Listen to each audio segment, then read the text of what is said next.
पैसा वसूल is brought to you by BSE's Investor Protection Fund.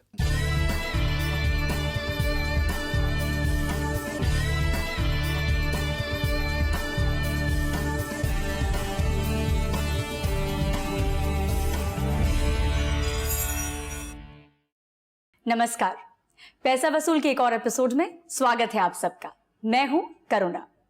Show की शुरुआत करेंगे व्यय सेगमेंट से, जहां आज हम आपको रूबरू कराएंगे रेलवे कर्मचारी विनोद सिंह और उनके परिवार से।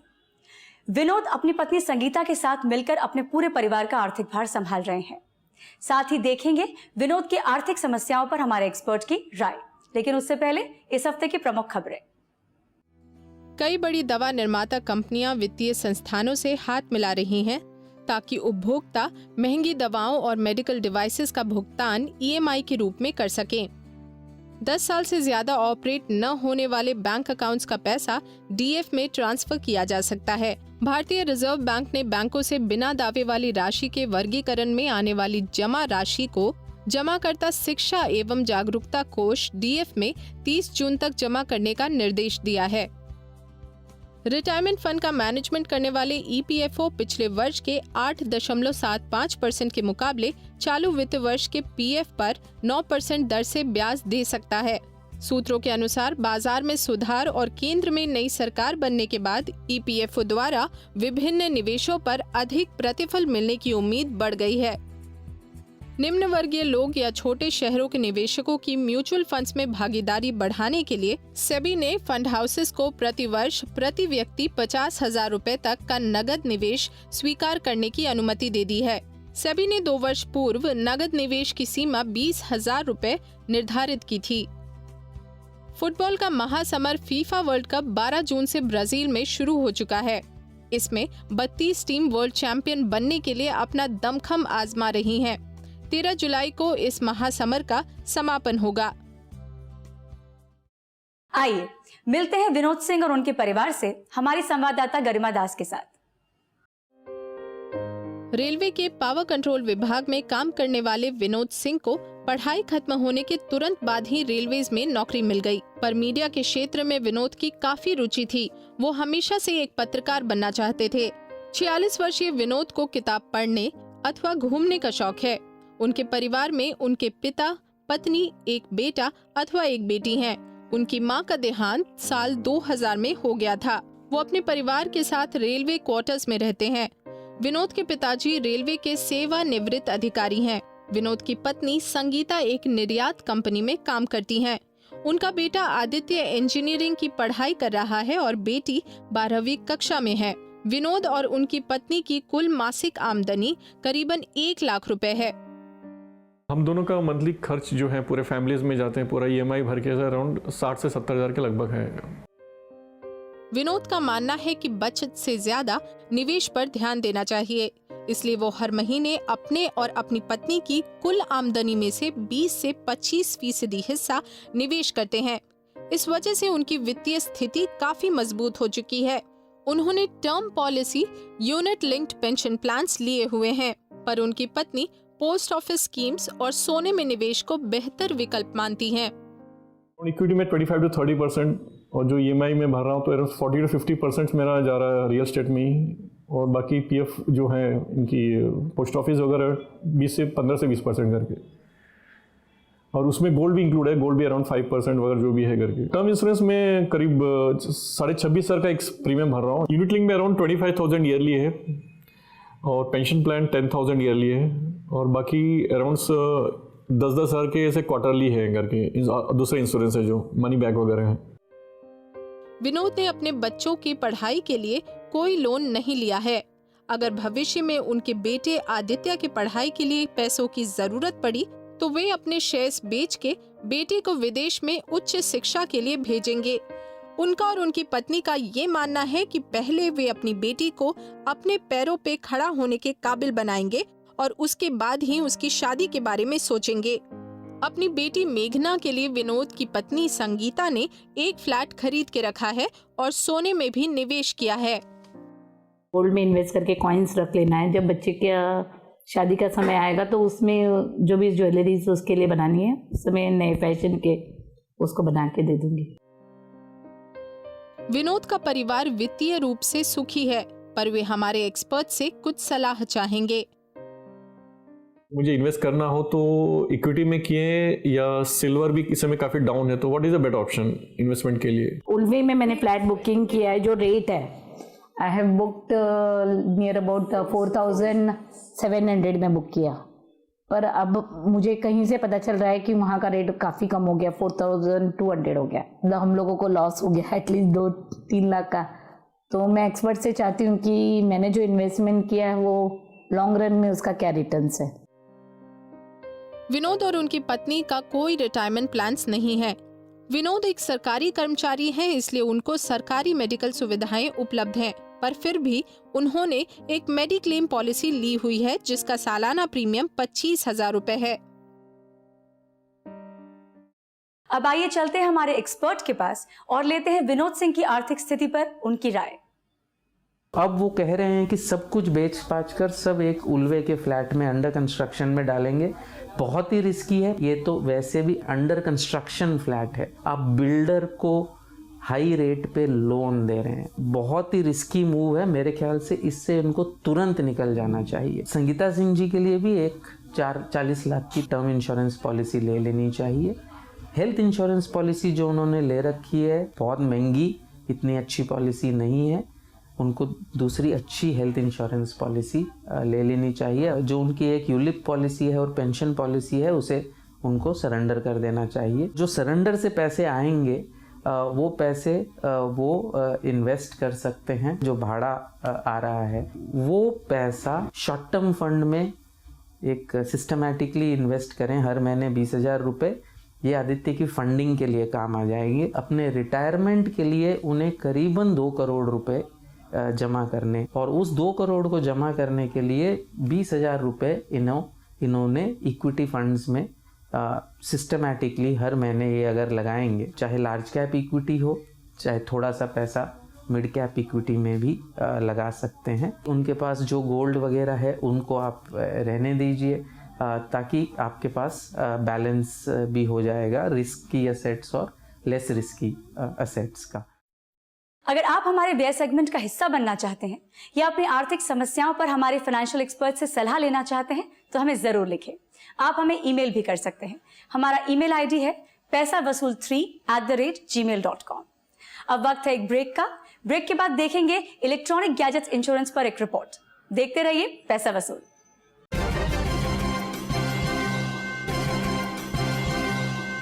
BSc SME. Turn your small company into a big one.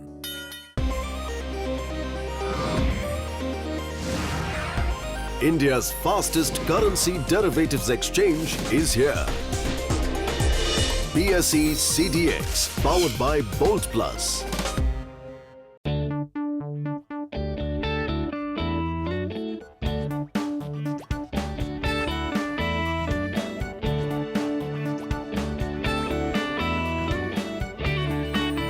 Get listed on the BSc SME platform and turn your small company into a big one.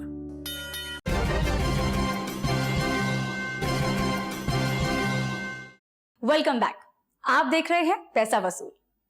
आप बड़े शौक से महंगे मोबाइल्स और लैपटॉप जैसे गैजेट्स खरीदते हैं, पर अगर ये चोरी हो जाते हैं तो आपको हजारों रुपए का नुकसान उठाना पड़ता है। ऐसे में अगर इन गैजेट्स का बीमा कराया हुआ हो तो आपकी चिंता थोड़ी कम हो सकती है। कैसे, देखते हैं संजीत कुमार की इस रिपोर्ट में। ऑटो, मेडिकल और घर आदि के बीमा के साथ साथ अब दिनों दिन ज्यादा उपयोग में लाए जा रहे महंगे गैजेट्स के बीमा का प्रचलन भी जोर पकड़ रहा है। सरकारी और निजी बीमा कंपनियों की ऐसी कई पॉलिसियां उपलब्ध हैं जिसके तहत आपके गैजेट्स का बीमा हो सकता है, जिसमें tablet, PC, laptop, SLR cameras, smartphones जैसे महंगे उत्पाद शामिल हैं। आप ये पॉलिसीज जो हैं वो 2 तरीके से ले सकते हैं। एक है कि आपने अपने हाउस होल्ड पॉलिसी ले रखी है जिसमें आपने अपने घर का इंश्योरेंस करवा रखा है, तो उसमें इलेक्ट्रॉनिक गैजेट्स भी इंक्लूड कर सकते हैं। दूसरा ऑप्शन आपके पास है, जब आप खरीदते हैं, जब कोई भी मोबाइल फ़ोन खरीदते हैं या टेलीविज़न खरीदते हैं, डीलर आपको एक टाई अप करके देता है जो गैजेट का इंश्योरेंस है, वो उसके सब बेचने के टाइम पे आपको इंश्योरेंस पॉलिसी भी साथ में सिर्फ उस गैजेट को लेके मिलती है। जानकार बताते हैं कि अगर आपका बीमित मोबाइल चोरी हो जाता है या दंगे, आग, दुर्घटना या आतंकी घटनाओं में क्षतिग्रस्त हो जाता है तो बीमा कंपनी मोबाइल फोन के रिप्लेसमेंट के लिए लगने वाले पैसों की भरपाई करती है, क्षतिपूर्ति की राशि डेप्रिसिएशन के आधार पर तय किया जाता है, लेकिन रहस्यमय तरीके से गुम हुए मोबाइल के मामले में कंपनी कोई पैसे नहीं देती। ये टर्म्स एंड कंडीशंस के एक्सक्लूजन लिस्ट में आता है। प्राइमरीली 3 चीज़ कवर होती हैं। एक है कि आपका अगर जो भी गैजेट है वो अगर खो जाता है, दूसरा है कि अगर वो ब्रेक डाउन हो जाता है या कोई एक्सीडेंटल डैमेज होता है। ये 3 चीज़ प्राइमरीली कवर होती है। अब आप इसमें समझ लीजिए जो ब्रेकडाउन का है कि आपका कोई मेल फंक्शनिंग हो रहा है और आपको उसे रिपेयर करवाने की ज़रूरत पड़ रही है, तो इंश्योरेंस कंपनी आपको उसका भी क्लेम देती है। और एक है अगर आपका लॉस हो जाता है, थेफ्ट हो जाता है, खो जाता है आपका कोई भी गैजेट, तो उसका जो आपका इंश्योरेंस अमाउंट है वो आपको दे दिया जाता है। जानकारों के अनुसार कुछ मोबाइल और लैपटॉप बनाने वाली कंपनियां खरीदी के समय ही बीमा के विकल्प उपलब्ध कराती हैं।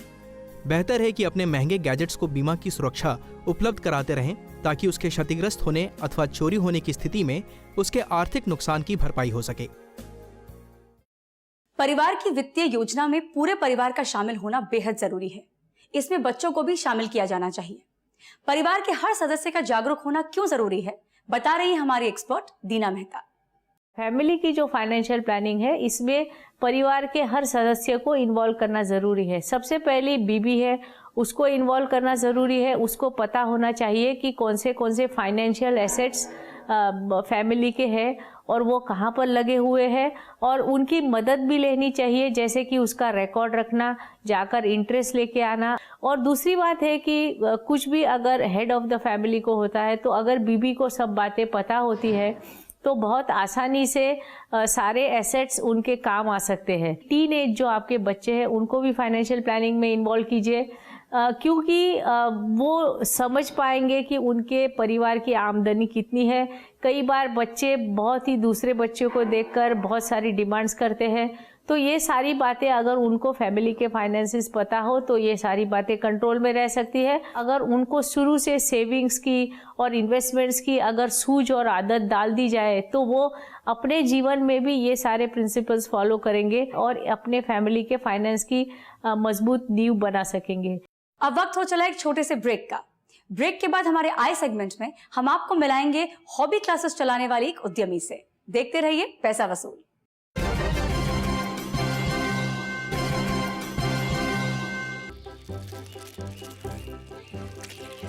Everyone's moving to India's fastest growing derivatives market. Have you started trading yet? S&P BSE Sensex, India's index, the world tracks. Sensex is sensational. Is the darling of everyone. I am Vallabh Bansali. I've been associated with the BSE since 1981. Come, feel the financial pulse of the nation. S&P BSE Sensex, India's index, the world tracks. Everyone's moving to India's fastest growing derivatives market. Have you started trading yet? S&P BSE Sensex, India's index, the world tracks.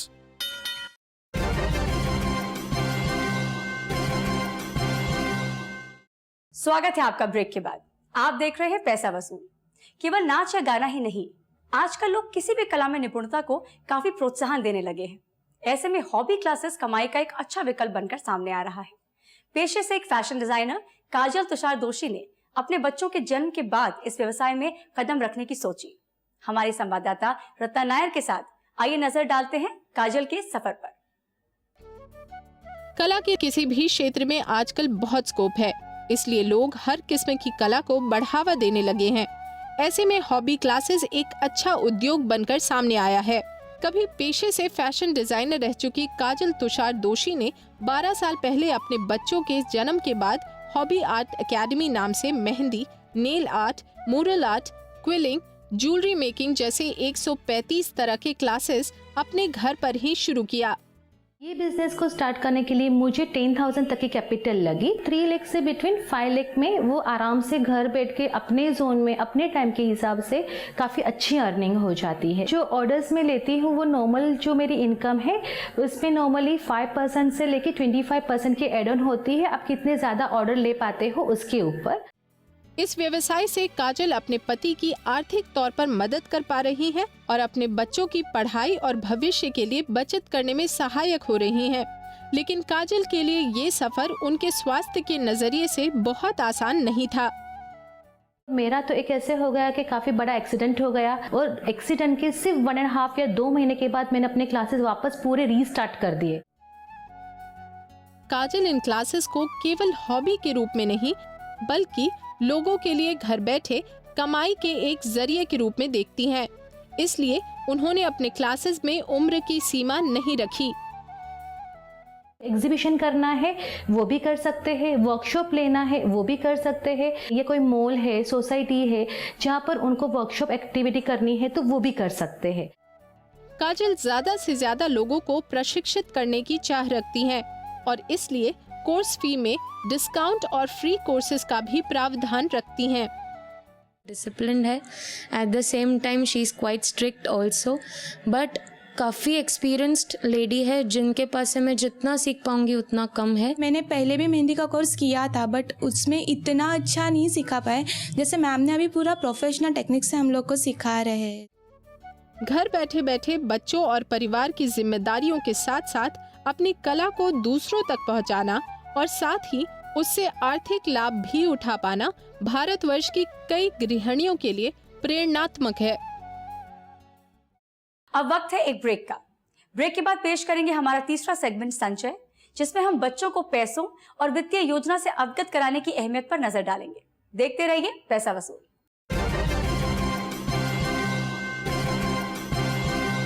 It's a new mobile app from BSC. Now take BSC wherever you go. BSC CDX, powered by Bolt Plus. Mood of the nation is always in tandem with Sensex. I am Ketan Marwadi and have been associated with BSC since 1990. Come, feel the financial pulse of the nation. S&P BSE Sensex, India's index, the world tracks. Losing a lot on transaction fees? Become a member of the BSE and pay 99% less. BSE, experience the new.